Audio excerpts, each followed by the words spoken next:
मगर इस तफसील और हमारे चेयरमैन साहब पाल साहब देंगे। मुख्तलिफ स्टेक होल्डर से, ऑर्गेनाइजेशन से हमारी बातचीत हो रही है। पटना में हुई, कोलकाता में हुई, अब आज उत्तर प्रदेश में है। सर, मुख्यमंत्री योगी आदित्यनाथ का भी एक बयान आया, उन्होंने वक्फ बोर्ड को भूमाफिया बोर्ड कह दिया, क्या कहेंगे? एक पार्लियामेंट के कानून के तहत वक्फ बोर्ड बनता है, स्टैट्यूटरी बॉडी है। उसके ताल्लुक से एक संविधानिक पोस्ट पर रहकर इस तरह की वाहियात बात वो करते हैं, तो वो मैं इसका कंडेम करता हूँ। और वो क्यों कह रहे हैं? इसलिए कह रहे हैं कि वो नफ़रत की फ़िज़ा जो है मुसलमानों के ख़िलाफ़ उसको और फैलाना चाहते हैं। जब उत्तर प्रदेश में जितने वफ़ की प्रॉपर्टीज़ हैं उसको सरकार के ऑफिसर ख़ुद सर्वे करते हैं, और सर्वे करने के बाद जब रिपोर्ट लिखते हैं चीफ सेक्रेटरी को, तो सरकार उन प्रॉपर्टीज़ को गज़ेट इशू करके कहती है कि वफ़ की प्रॉपर्टी है। वो कैसे इस तरह की बात करते हैं? तो ये सिर्फ और सिर्फ नफरत फैलाना इनका काम है, और वही काम कर रहे हैं। सर, मीडिया रिपोर्ट्स में ये बात आई है कि उत्तर प्रदेश सरकार ने अभी ये बात कही यहाँ पर काइस के थ्रू कि 80% के आसपास जो वक्फ की संपत्तियाँ हैं वो सरकार की संपत्ति है। सुनिए, अभी हम जवाब दिए हैं। जितने भी वक्फ प्रॉपर्टीज उत्तर प्रदेश में है उसका गज़ेट नोटिफिकेशन किसने इशू किया? आपने तो इशू नहीं किया, हमने तो इशू नहीं किया, सरकार ने इशू किया। अब सरकार अब इशू कर रही है तो फिर वो बताए कैसा वो गलत हो रहा है। सरकार ही खुद इशू कर रही है और सरकार के इशू के ऊपर गज़ेट होता है। और उत्तर प्रदेश में 95% वक्फ प्रॉपर्टीज जो है वक्फ बाय यूज़र है। अब ये जो बिल आया है, इस बिल में वक्फ बाय यूज़र को आप निकालेंगे तो फिर उन प्रॉपर्टीज का स्टेटस क्या होगा बताइए? सर, ये आखिरी बैठक थी कहीं ना कहीं। इंच की जमीन हम वापस लेंगे, इसका क्या आशय है? वो इंच की ज़मीन कहाँ है? वो तो गज़ेट नोटिफिकेशन सरकार का इशू है। उस गज़ेट नोटिफिकेशन कैंसिल करेंगे क्या? वो कौन सा कहाँ पर है? अच्छा, संभल की मस्जिद है, ASI का मॉन्यूमेंट है, और उस मॉन्यूमेंट के 5 फीट के ऊपर आप आउटपोस्ट बना रहे हैं, तो 100 मीटर्स का कानून लागू नहीं होता उसके ऊपर? क्या बात कर रहे हैं? और फिर वो लोग भी तो, वो जो प्रॉपर्टी है 39A में मुरादाबाद की वक्फ की रजिस्टर्ड है वो। अब देखिए, अब बजट सेशन के आखिरी दिन तक रेजोल्यूशन से पार्लियामेंट ने टाइम दिया है। अब हम तो हमारे चेयरमैन साहब से रिक्वेस्ट किए हैं कि आप इसको जल्दबाजी मत करिए, पूरा सुनने दीजिए।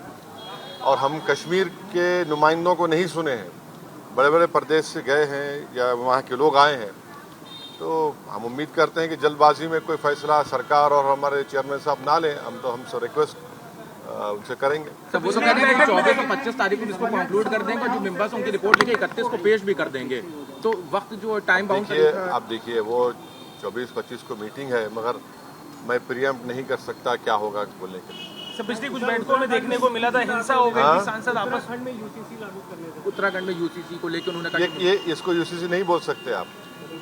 Hindu marriage act, Hindu succession act को एक्सेप्शन दे रहे आप, ट्राइबल्स पे लागू नहीं होगा। कहाँ का यूनिफॉर्म सिविल कोड है ये? आप सिर्फ मुसलमानों को उनके मजहबी तरीके से शादी या डिवोर्स या फिर जायदाद का बंटवारा उसको रोक रहे हैं। तो कहाँ यार, आप तो Hindu marriage act, Hindu succession act में तो लागू ही नहीं हो रहा। और ये झूठ बोल रहे हैं। इस देश में ऑलरेडी अगर आप अपने रिलीजन के कानून के तहत कोई चीज़ नहीं करना चाह रहे, तो आपके पास स्पेशल मैरिज एक्ट है, इंडियन सक्सेशन एक्ट है, जुवेनाइल जस्टिस एक्ट है, उसको इस्तेमाल करिए ना।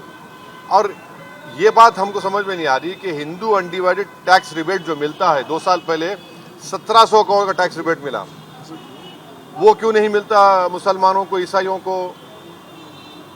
ये तो राइट टू इक्वालिटी के खिलाफ है।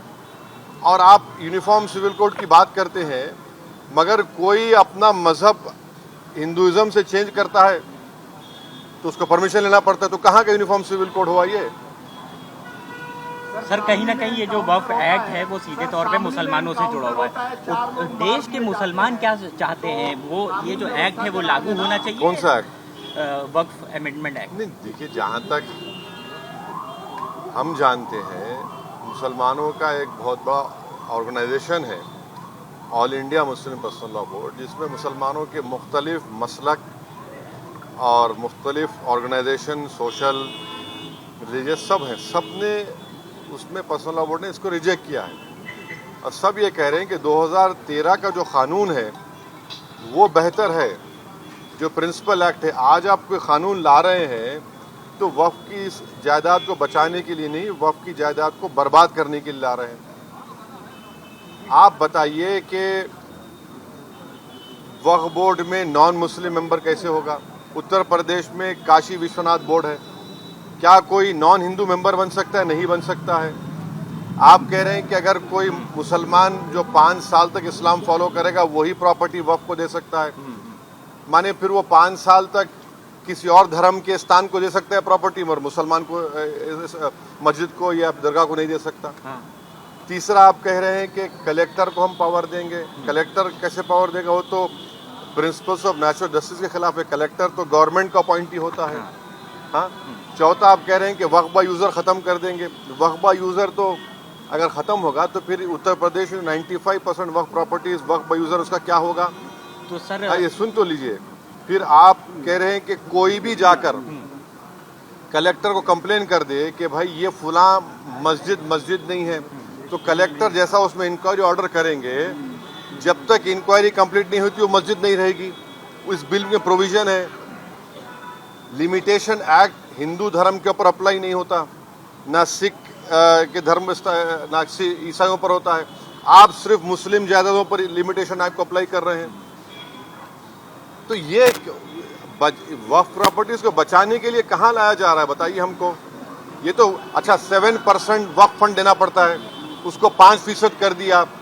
तो ऑल इन ऑल ये वक्फ को बर्बाद करने के लिए, वक्फ की जायदादों को लूटने के लिए इस तरह का मोदी सरकार कानून लाने की कोशिश कर रही है। तो सर इतनी सब बातों के बाद भी अगर ये एक्ट आ जाता है तो उसके बाद आप लोग क्या करने वाले हैं? देखिए आगे क्या होता है, आगे क्या होता है। CAA का प्रोटेस्ट हुआ था। हाँ। प्रोटेस्ट होगा, बराबर होगा, एहतजाज होगा, क्यों नहीं होगा? सड़कों पर होगा। देखिए काउंटर होता है और कानून व्यवस्था की बात करने वाली सरकार है। 4 लोग जो कानून हाथ में लेते हैं मार दिए जाते हैं। ये तो कानून की राज है। ये देखिए जो रूल ऑफ लॉ की बात संविधान करता है, रूल बाय गन का मामला है। ये कोर्ट किस लिए है, पब्लिक प्रोसिक्यूटर किस लिए है, BNS किस लिए है? अगर ये सब अगर आप सिर्फ गन से इंसाफ को समझते हैं तो फिर इसकी जरूरत ही नहीं है। फिर सर संभल मामले में आज न्यायिक आयोग फिर से संभल गया, उसने मस्जिद की संभल मामले में जो न्यायिक आयोग बनाया गया, आज वो संभल में विजिट किया, उसने मस्जिद का मुआयना किया और साथ में विक्टिम से भी मिला। क्या लगता है इस न्यायिक आयोग में आप ये क्यों नहीं पूछ रहे कि जिसको पुलिस स्टेशन बुलाया था मर गया? वो जिसको पुलिस स्टेशन बुलाया गया था वो मर गया ना, उसके परिवार के लोग क्या कह रहे हैं उस पर तो बात करिए। 4 मासूम लोगों की मौत हो गई, 3 को पीठ पर लगी, 3 को सीने पर लगी, 1 को पीठ पर लगी, और फिर ये तो सुप्रीम कोर्ट ने रोक लगा दी वहां पर। For exclusive and insightful videos, subscribe to our new channel ABP Live Premium.